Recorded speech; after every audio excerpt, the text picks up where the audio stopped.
bit of a headwind, so we'll see what happens once we get in the canyon. Sometimes it clears up, sometimes it doesn't. Yeah, so these pods have a bunch of sensors in it that measure power. So a bunch of accelerometers that can measure not only how powerful your stride is, but also your footpath of your stride. Not only for uphill and heat, but also wind. So that way your effort is the same regardless, which is really nice. And so all that data is transmitted directly to my watch, and I can see it in real time and kind of make a decision on how fast I should be going based off of the power rating that it's spitting out. But just kind of, this is one of our last good ones, so we got a headwind. We normally do an 8-mile predictive marathon pace workout at this part in the build, but instead of doing that on the flat, we actually ended up doing just Hobble Creek.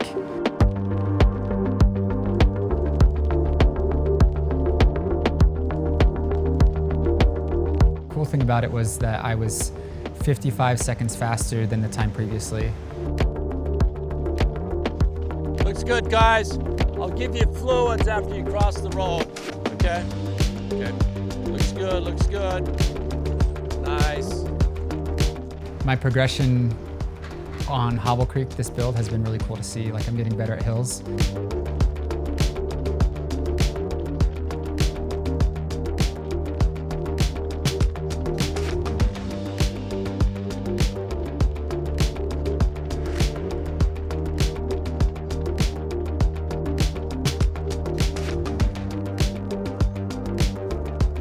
Okay, about 19 minutes in, looking good. It's still probably not quite the strength of Connor, and it was funny after having a conversation with him about, like, dude, if you're putting 50 seconds on the field up an 8-mile stretch, like, how are you going to use that information going into Paris? Doing great, guys. I can take your bottles from you. Nice.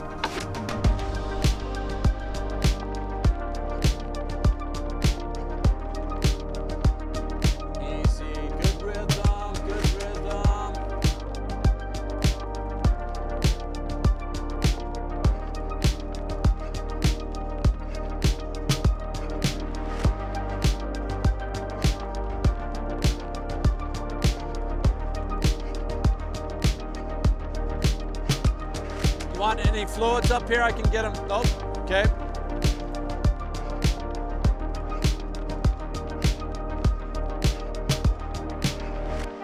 Even though we started this build, 16 weeks out, probably not as fit as we've been going into some builds because of injury and because of having to race twice. I think the timing of it has been such that hopefully we're in our best position ever at the end of a build, going into the most important race of their lives. There we go. There we go.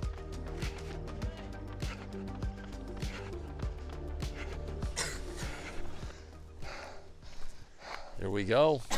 Getting it done. What was it? 42:50. What? 42:50. Every day's a different day. Every day's a different day, Some days we had a tailwind, some days we have a headwind. I think I might have been a minute faster than last time. I think it was Because last time, weren't you 42:50 and you 43:50? 42:30. Yeah. 42:30. Yeah. And you were 43:45. 45 So it actually was faster. by almost a minute. Yeah. But I have to check that. Yeah. And I feel like I've done other workouts where it's kind of simulated, but it hadn't got to the heart of it like this did.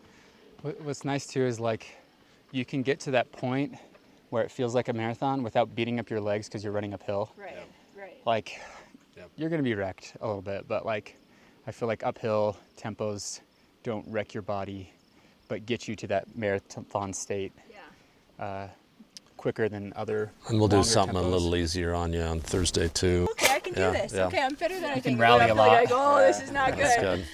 So. Yeah, you can rally, just Yeah. like. Coach, are you leaving tomorrow too? Yeah, we're all on the same flight. Yeah, we're gonna leave Leave it on a jet. together. Coach Doc. Kind of like I said, it's cool to see how far I've come, but it's kind of sad that that'll be my last time kind of doing that for this build. So I'll show you at least all the gear. This is what I'm going to take before the race.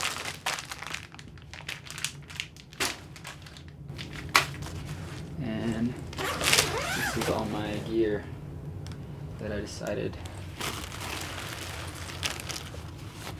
Kind of cool. That's my ice vest that I'll use before the race. Bucket hat, yay or nay, who knows. And then these right here are my Paris Olympic Metaspeed Sky, and I'll be racing in these. So these are the shoes. We'll see how fast I can go in the streets of Paris on these. This is my Team USA white singlet I'll be wearing. These are my shorts. So that'll be the kit right there. That's what you'll see me on race day. Sunglasses, TBD.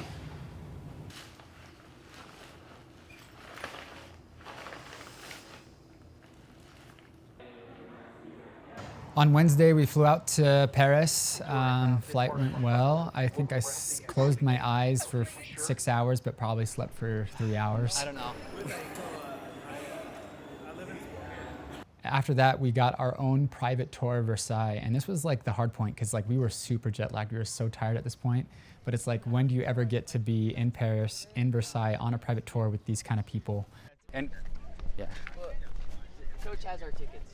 Okay, sounds good. See you there. Okay. The Palace of Versailles. They gotta let it grow out more. Like, there's no way I'm getting lost in that.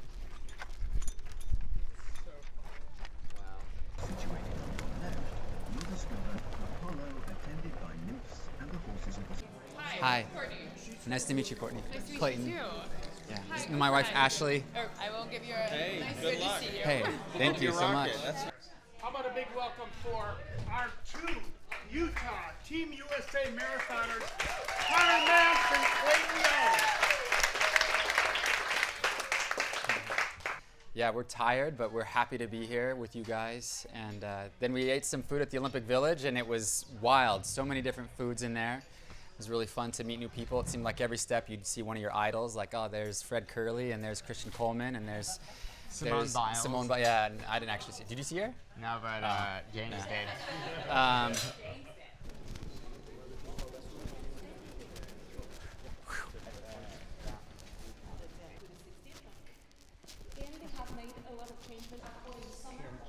So we did maybe a 30-minute tour before all of the Utah boys, those that are racing, we slipped out, and the rest of the tour continued on. You want to grab one of those shuttles? Why don't you get back, look at your schedule, and then just say, we're going to take this shuttle up to the High Performance Center. The park we ran to today has some good potential for a workout, like bike path, that if we need that. Yeah. But then obviously the track is great too. Okay. Well, look at your schedule. See when they leave. But if we did something on the road, you could just do it from the village, is what you're saying, I guess. Maybe, or at least get a ride there, do our workout, warm up, and then cool down back. It's like 3 miles. How far? 3 miles away. It's only 3? The High Performance Center? No, the park. Park. Yeah. Okay, I'll keep you updated. Okay. And we went to the track. The track was like 6 weeks old, brand new, fresh track. They have this, this is kind of a see where we're at workout, flush the legs a little bit from the travel, try to get in some work, but we know that we've had jet lag and a couple late nights. And so we did tempo mile followed by 1200, and we did that 3 times and then actually ended with a tempo mile. Connor begged coach for a final tempo mile like he typically does, and that was good. So we did 4 tempo miles and 3 1200s. On the tempo miles, we hit like 436 to 440. And on the 1200s, we started off at 312, or no, I think it was 314. And then we went 310 and then 312. So pretty quick. It was like a pleasant fatigue sort of day. I was standing on this chair on the top of the boat, and like there were so many people on the sides of the river that were cheering just USA, USA.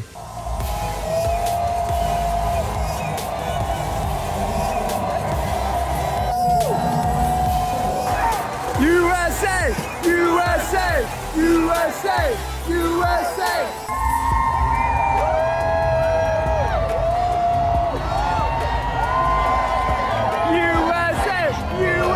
It seems like everybody saw the American flag and all they wanted to do was chant USA, and that was so epic.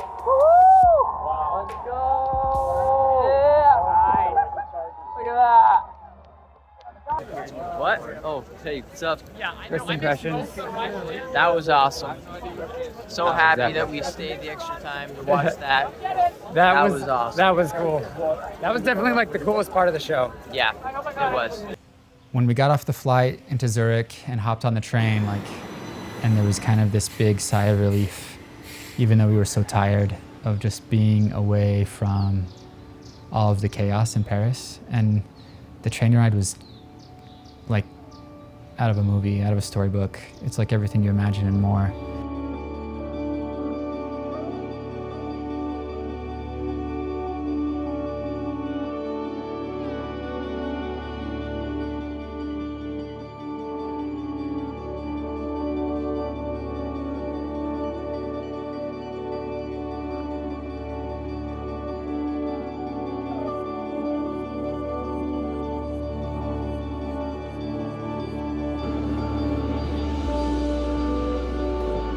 But we had this 18-mile long run that we had to do still. So we got out on our long run, and it was gorgeous. Kind of like I said, it was easily one of the top 5 runs of my life, just beauty-wise, even though I was so tired. And we just wanted to keep going. Well, I didn't fall asleep at all on the train. Okay. So then you're gonna want to eat when you get back too. So we'll try to work on that and make some decisions. Getting in, we'll just ring the doorbell, I guess. Yep. You guys are gonna have to let us in. Yeah, sounds good. I technically don't either, but I don't really care that much. Has yours got GPS?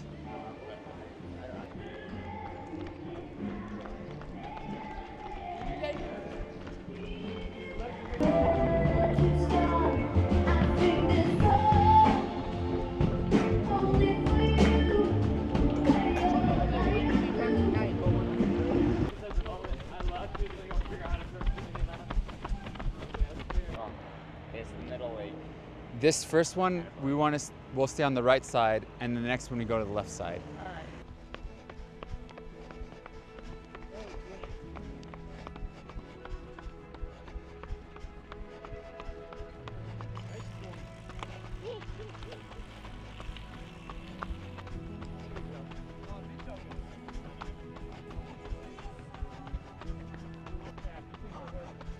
Oh, baby.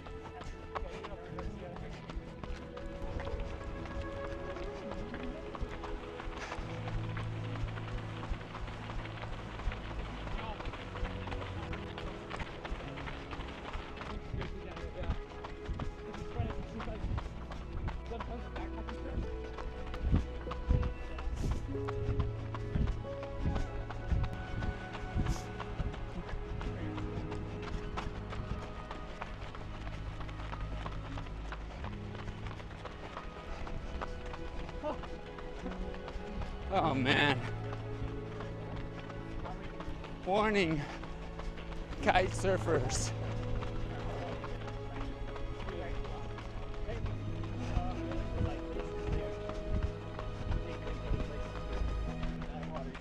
Yeah. Hey. Taylor wants to watch that movie tonight. You're gonna be asleep in 2 minutes, dude. Yeah, I am.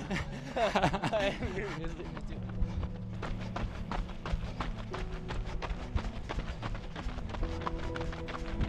This might be the furthest we get on this, because it's our long run. It's true. And then there were 2.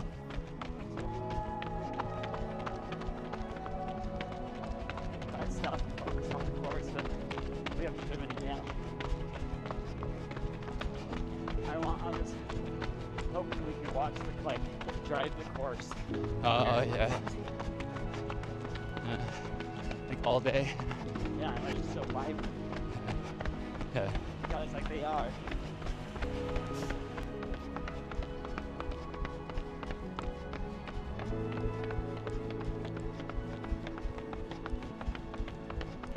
Tongue, whatever that means.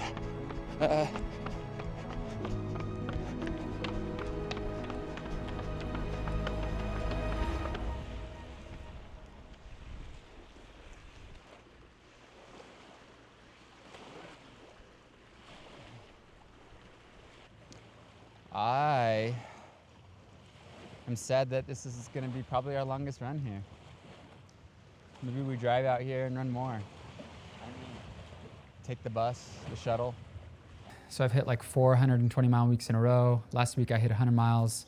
This week I'll hit maybe about 70 miles, 75, and then race week maybe 40, 50 miles going into the race.